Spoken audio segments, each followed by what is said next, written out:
This is really interesting because it could affect how we get paid in the future. US tech firms, obviously Uber and Lyft and all of the others apply here, can compensate gig workers, us, the gig workers, Uber drivers, Lyft drivers, DoorDashers, Grubhubbers, Amazon Flexers, with equity. With equity, listen to this, with equity under SEC proposal. So imagine getting DoorDash equity or Uber or Lyft equity. Now, the US securities regulator on Tuesday proposed a pilot program to allow tech companies like Uber and Lyft to pay gig workers up to 15% of their annual compensation in equity rather than cash. Let me repeat that. Up to 15% of their annual compensation, whatever you make annually, they can compensate you up to 15% in equity rather than cash.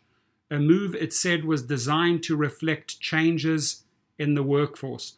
The Securities and Exchange Commission, SEC, said internet-based companies may have the same incentives to offer equity compensation to gig workers as they do to employees. Until now, though, SEC rules have not allowed companies to pay gig workers in equity.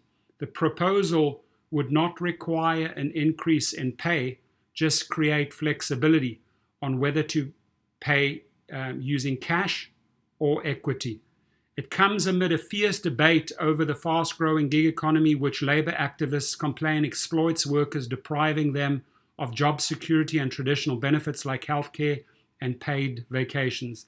The SEC's Democratic commissioners said giving tech giants such flexibility would create an uneven playing field for other types of companies. Work relationships have evolved along with technology, and workers who participate in the gig economy have become increasingly important to the continued growth of the broader US economy, said SEC Chairman Jay Clayton in a statement.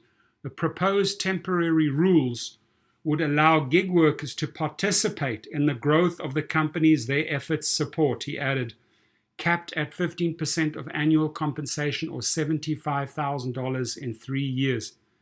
Democratic SEC Commissioners Allison Lee and Caroline Crenshaw opposed the move, saying alternative work arrangements, including independent contractors and freelancers, have existed for decades across a range of industries, and it was not clear why tech companies should be singled out for special treatment. Whatever the potential merits of the equity compensation for alternative workers, the proposal does not establish a basis for selectively conferring a benefit on this particular business model, they wrote in a statement. What do you think of that? If you were, I want your feedback. Would you be okay with receiving up to 15% of your pay in equity? Now, huge shout out to COVA Gig Protection Plan starting at $7 per month. You get a free month right underneath this video with my link. Just follow the link. The COVA link covers all the gig companies here. 24/7 health service, sick leave, paid time off, automatic mileage tracking, legal protection. What type of legal protection do you get? Well, they have a legal arm called Rideshare.com. In case you get wrongfully terminated or deactivated, they kick in and send out legal letters to Uber, Lyft, or Amazon and say, hey, hang on, you wrongfully deactivated our client, immediately reinstate them, right? It's always good to have that legal protection in the background. Now, if you get into an accident, if you end up in hospital or your car ends up in the shop, you get up to 80% covered of your lost wages.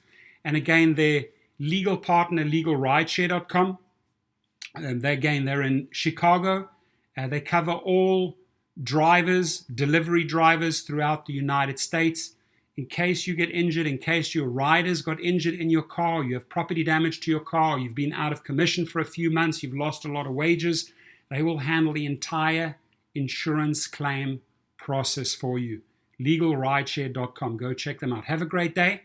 And I'd really like your comments and your feedback as far as US tech firms can compensate gig workers with equity under SEC proposal.